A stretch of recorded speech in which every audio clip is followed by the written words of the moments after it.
100 Jokowi lagi.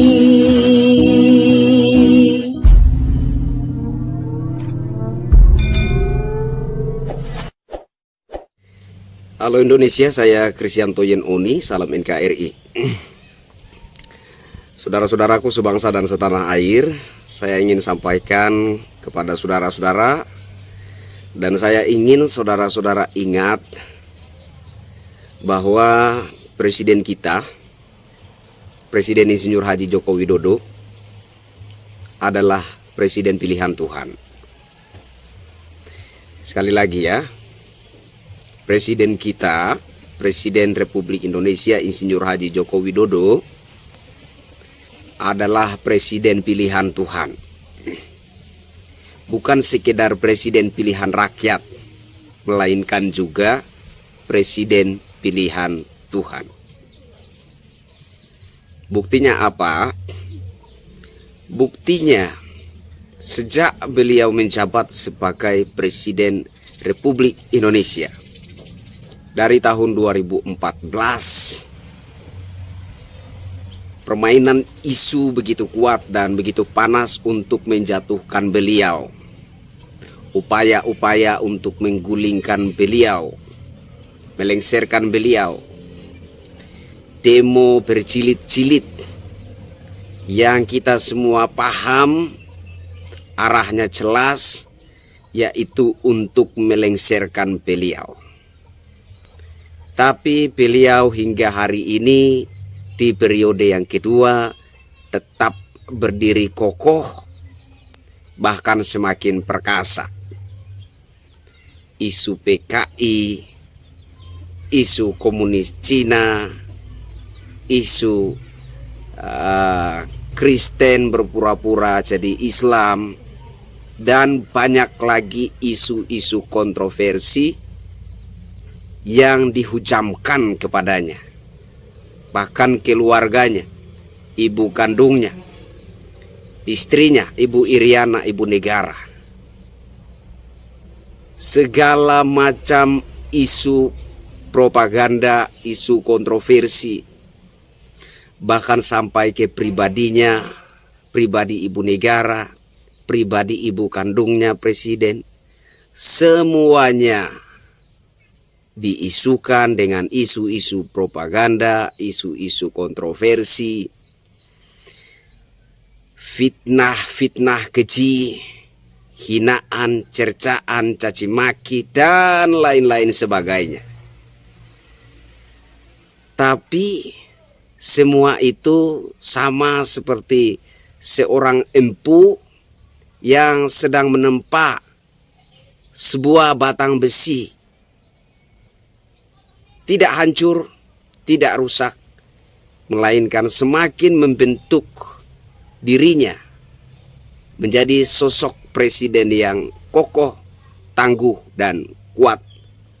Berdiri, tetap fokus bekerja, membangun Indonesia dari Sabang sampai Merauke hingga saat ini, meskipun di tengah gejolak pandemi dunia, pandemi COVID-19 coronavirus. Beliau tetap kokoh berdiri menghadapi terpaan badai tantangan dan cobaan yang begitu dahsyat dan hebat. Itu bukti yang pertama, bahwa presiden kita, Presiden Republik Indonesia Insinyur Haji Joko Widodo, adalah presiden pilihan Tuhan. Bukti yang kedua, kenapa saya katakan beliau adalah presiden pilihan Tuhan? Karena hingga saat ini para gerombolan oposan masih terus berupaya dengan segala bentuk cara untuk melemahkan, untuk menjatuhkan, untuk menggulingkan beliau. Tapi beliau tetap tenang menghadapi semua itu. Ada yang mengatakan beliau itu presiden otoriter. Padahal kita tahu jelas bahwa presiden yang terkenal sedunia sebagai presiden otoriter adalah Presiden Soeharto. rezim Orde Baru. Itulah yang kita tahu dan dikenal oleh dunia sebagai presiden otoriter, rezim otoriter. Yang anehnya para pengagum Soeharto, para antek-antek Orde Baru yang memainkan opini bahwa Jokowi itulah presiden otoriter. Ini kan lucu, dan menurut saya ini adalah opini yang lahir dari orang-orang yang memiliki logika rusak. Andai kata Presiden Insinyur Haji Joko Widodo itu otoriter, bayangkan sudah berapa banyak rakyat Indonesia yang dipenjarakan atau bahkan dieksekusi mati. Di zaman Presiden Soeharto, kalau orang menghina presiden, konsekuensinya kalau nggak hilang, mati. Itu konsekuensi bagi orang yang menghina Presiden Soeharto.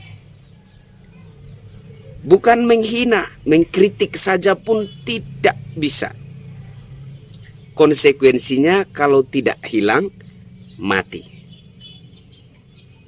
Apakah itu terjadi di era kepemimpinan Presiden Insinyur Haji Joko Widodo? Tidak. Orang-orang yang terjerat kasus hukum pelanggaran ITE, ya, yang terjerat kasus hukum karena diduga menebar provokasi, ujaran kebencian, penghinaan dan lain sebagainya, semuanya itu mengikuti proses hukum secara normal. Tidak seperti yang terjadi di era kepemimpinan Presiden Soeharto, rezim Orde Baru. Kalau Anda mengkritik pemerintah, jangankan mengkritik dengan keras, apalagi Anda menghina presiden, konsekuensinya kalau nggak hilang, mati. Presiden Insinyur Haji Joko Widodo itu adalah Presiden Republik Indonesia yang hatinya paling lembut. Sudah beribu-ribu kali difitnah, beribu-ribu kali dihina, dicerca, bahkan dicaci maki. Tapi beliau tetap tenang menghadapi semuanya itu. Bahkan kemarin mendapat kritikan keras dari BEM UI. Beliau menanggapinya itu adalah kebebasan berpendapat. Beliau sendiri yang mengatakan seperti itu. Padahal kita sebagai rakyat Indonesia, terkhususnya pemilih beliau, 62% lebih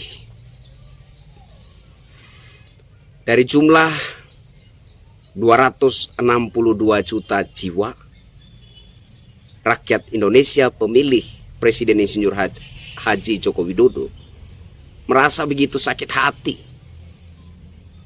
Tapi beliau menanggapinya bagaimana? Beliau katakan itu adalah kebebasan berekspresi, tidak apa-apa. Luar biasa. Insinyur Haji Joko Widodo adalah presiden yang paling lembut hatinya dari semua presiden yang sebelum-sebelumnya. Bukti ketiga, beliau adalah presiden pilihan Tuhan. Orang-orang yang meramalkan beliau meninggal dunia, yang meramalkan beliau lengser, apa yang mereka alami? Ki Gendeng Pamungkas meramalkan Jokowi mati. Apa yang terjadi dengan Ki Gendeng Pamungkas? Beliau mati duluan. Ustadz Tengku Zulkarnain, saya mau mendukung pemerintah, tapi dengan syarat Jokowi mati. Beliau mendoakan Presiden Jokowi mati. Beliau menyatakan beliau bersedia mau mendukung pemerintah asal Jokowi mati dulu katanya. Apa yang terjadi dengan Ustadz Tengku Zulkarnain? mati. Ustadz Sony dengan mulutnya yang begitu kasar, dengan ocehan-ocehannya yang tidak mengandung adab, tidak mengandung etika, mencerca aparat, mengatakan monyet-monyet berseragam coklat, mengata-ngatai presiden dengan ucapan-ucapan yang tidak mengandung adab, moral, etika, sopan santun. Apa yang terjadi? Pada akhirnya terjerat kasus hukum, kemudian beliau sakit dalam tahanan dan kemudian mati. Dari foto yang beredar sebelum beliau tutup usia, badannya itu bintol-bintol seperti kulit tokek. Dari ciri-ciri badannya itu, ciri-ciri penyakit yang timbul di badannya itu, di tubuhnya itu, polisi enggan untuk menyampaikan secara jelas penyakit apa yang diderita oleh Ustadz Sony atau Ustadz Maher. Tapi dari ciri-ciri itu kita bisa menduga bahwa Ustadz Maher itu mengidap penyakit HIV. Badannya itu, tubuhnya itu seperti kulit tokek. Saya rasa itu ciri-ciri penyakit HIV. Tapi saya juga nggak bisa memastikan karena polisi sendiri enggan untuk menyampaikan secara jelas penyakit apa yang diderita oleh Ustadz Maher. Kemudian datang lagi Mbak Yu meramalkan Jokowi lengser. Kemudian karena sorotan publik, karena sorotan masyarakat yang begitu tajam mengarah kepada Mbak Yu, akhirnya beliau sempat mengklarifikasi ramalannya.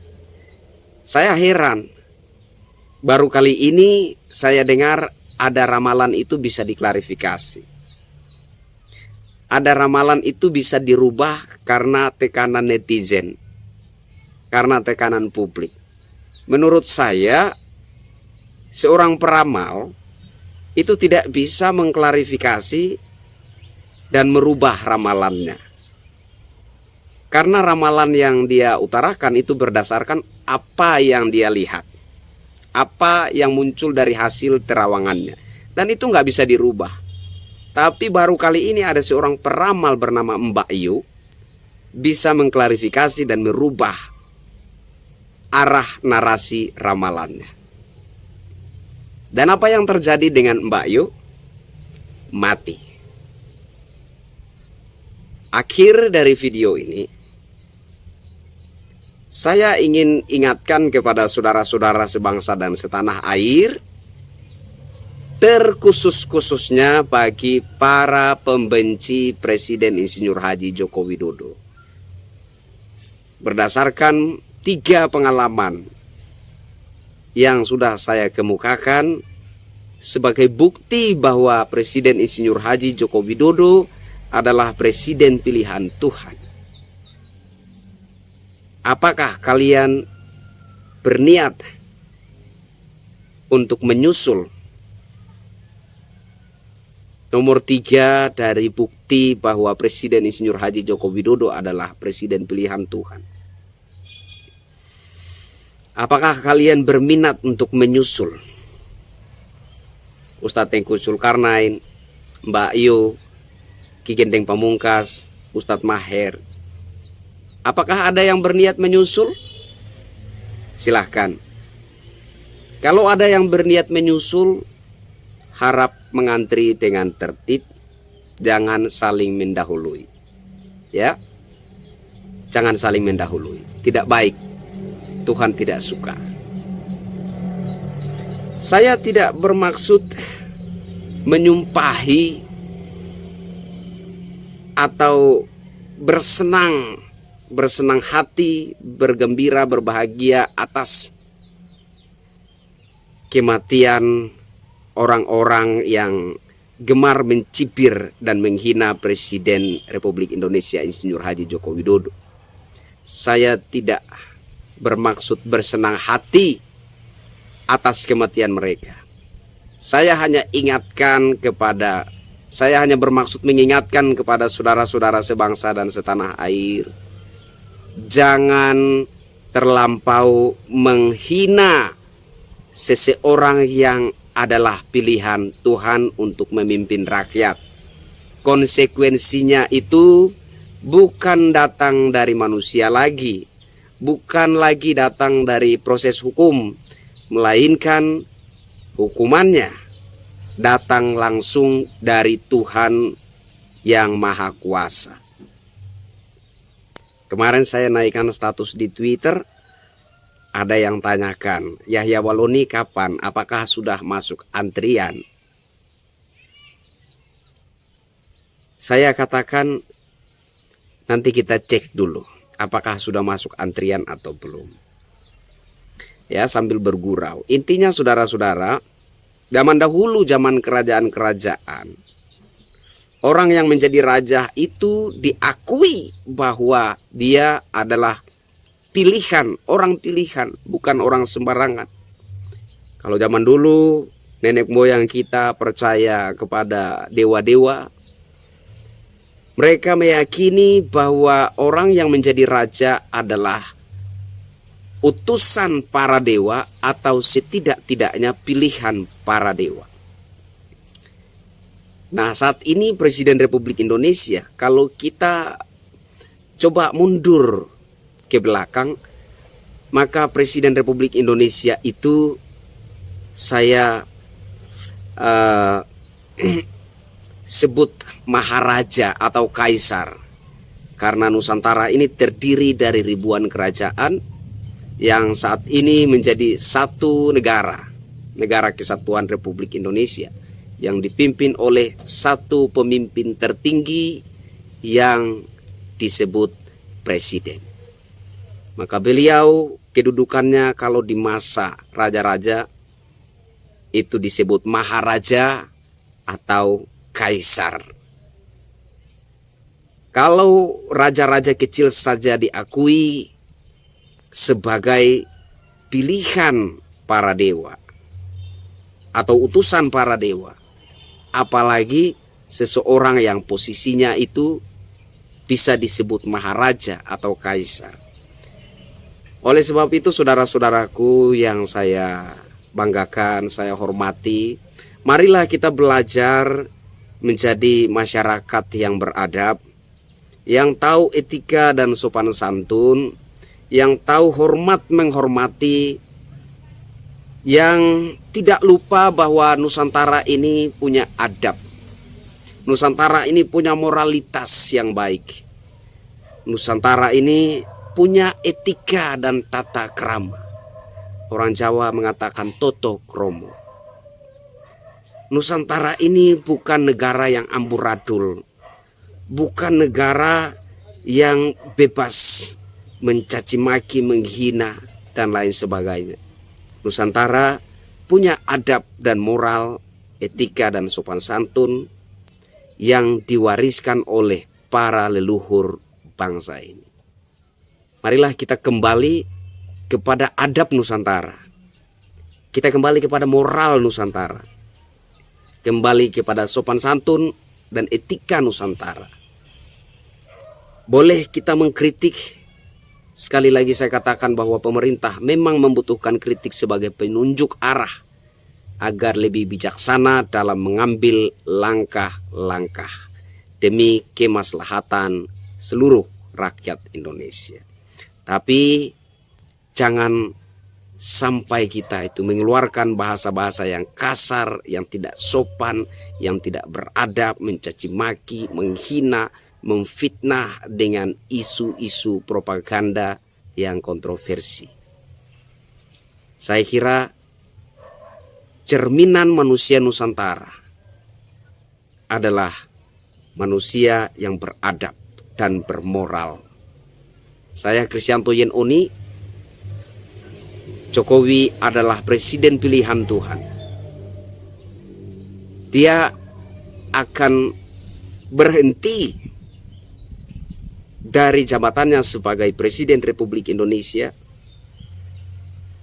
kalau Tuhan menghendakinya. Kalau Tuhan belum menghendaki beliau berhenti dari jabatannya sebagai Presiden Republik Indonesia, maka saya yakin beliau belum berhenti. Entah sampai selesai masa jabatan periode kedua ini, atau akan lanjut 3 periode, 4 periode, 5 periode, atau bahkan presiden seumur hidup.